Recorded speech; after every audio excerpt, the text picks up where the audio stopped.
Hi! ഇന്ന് നമുക്ക് വേഗത്തിൽ കുക്കറിലൊരു നെയ്ച്ചോറ് ഉണ്ടാക്കി നോക്കാം കേട്ടോ. അതിനായിട്ട് ഒരു വലിയ ഉള്ളിയും 2 ചെറിയ ക്യാരറ്റുമാണ് ഞാൻ എടുത്തത്. പിന്നെ കുറച്ച് കറാമ്പട്ടയും കറാമ്പൂവും കുറച്ച് ഏലക്കയും പിന്നെ അണ്ടിപ്പരിപ്പും മുന്തിരിയും തയ്യാറാക്കി വെച്ചു. 1 കപ്പ് അരിയാണ് ഞാൻ ഇവിടെ എടുത്ത് വെച്ചിട്ടുള്ളത്. 1 കപ്പ് അരിക്ക് 2 കപ്പ് വെള്ളം എന്നുള്ള രീതിയിലാണ് ഞാൻ ഉണ്ടാക്കാറ്. അപ്പോൾ അരി ഞാൻ ആദ്യം കുതിർത്ത് വെച്ചിട്ടൊന്നും ഇല്ലായിരുന്നു കേട്ടോ. ആദ്യം തന്നെ വലിയ ഉള്ളിയും ക്യാരറ്റും നന്നായിട്ട് കഴുകി വൃത്തിയാക്കിയിട്ട് ചെറുതാക്കിയിട്ട് വളരെ നൈസാക്കിയിട്ടാണ് അരിഞ്ഞെടുക്കുന്നത്. ക്യാരറ്റൊക്കെ വലിയ പീസായിട്ട് കണ്ടാൽ അതേപടി മാറ്റി വയ്ക്കുന്ന ആൾക്കാരാണ് ഇവിടെ ഉള്ളത്.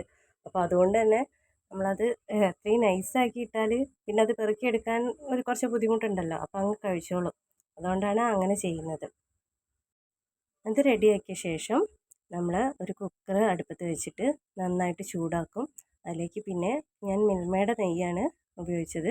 അപ്പോൾ അതിലേക്ക് കുറച്ച് അണ്ടിപ്പരിപ്പും മുന്തിരിയൊക്കെ ഇട്ട് ആദ്യം ഒന്ന് റോസ്റ്റ് ചെയ്ത് വെച്ചു. പിന്നെ കുറച്ച് ഡാൽഡ ഉപയോഗിച്ചിട്ടുണ്ടായിരുന്നു കേട്ടോ. ഡാൽഡയുടെ ആ ഒരു ടേസ്റ്റ് ഇവിടെ എല്ലാവർക്കും ഇഷ്ടമാണ്. അപ്പോൾ അതുകൊണ്ട് കുറച്ച് ഡാൽഡയും കൂടെ യൂസ് ചെയ്തിട്ടുണ്ടായിരുന്നു.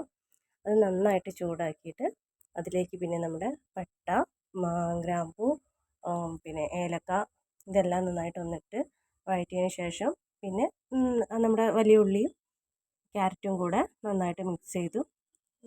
അതൊന്ന് ഒരു പച്ചമണം മാറിയ ശേഷം അതിലേക്ക് നമ്മൾ എടുത്തു വെച്ച വെള്ളം അതിലേക്ക് ഒഴിച്ചു. പിന്നീട് അരി കഴുകി ഇട്ടു. അതിനുശേഷം കുക്കർ അടച്ച് വെച്ചിട്ട് ഒരൊറ്റ വിസിൽ മാത്രം വന്നാൽ മതി. അപ്പോൾ നമ്മുടെ നെയ്ച്ചോറ് ഇവിടെ റെഡി ആയിട്ടുണ്ട്. പിന്നെ നമ്മൾ അണ്ടിപ്പരിപ്പും മുന്തിരിയൊക്കെ ഇട്ടിട്ട് ഒന്ന് ഡെക്കറേറ്റ് ചെയ്തെടുത്തു. അപ്പോൾ ഇന്ന് ഞങ്ങൾക്ക് ഊണിന് നെയ്ച്ചോറും മസാല അരച്ച് വെച്ച ചിക്കൻ കറിയും പിന്നെ ചിക്കൻ പൊരിച്ചതും പപ്പടവും ഒക്കെ ആയിരുന്നു.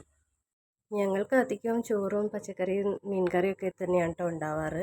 അപ്പോൾ ഇന്നിപ്പോൾ നെയ്ച്ചോറ് ഉണ്ടാക്കിയപ്പോൾ കുഞ്ഞാറ്റയ്ക്ക് ഭയങ്കര സന്തോഷമായി. അവൾ ചൂടൊന്നും നോക്കാതെ എടുത്ത് കഴിക്കുകയാണ്. നന്നായിട്ടുണ്ടെന്നാണ് അഭിപ്രായം. എന്തായാലും ഇന്ന് പതിവിലും കൂടുതൽ കഴിച്ചിട്ടുണ്ട്. പിന്നെ നന്ദ സ്കൂൾ വിട്ട് വന്നപ്പോൾ അവൾക്കും കൊടുത്തു. സാധാരണ സ്കൂൾ വിട്ട് വന്നാൽ ഒന്ന് ഭക്ഷണം കഴിക്കാൻ പുറകോട്ടാണ് ആൾ. പക്ഷേ ഇന്ന് നന്നായിട്ട് കഴിച്ചിട്ടുണ്ട്. നന്നായിട്ട് ഇഷ്ടപ്പെട്ടിട്ടുണ്ട്. അപ്പം വീഡിയോ ഇഷ്ടമായാൽ എല്ലാവരും ഒന്ന് ലൈക്ക് ചെയ്യണേ. Thank you.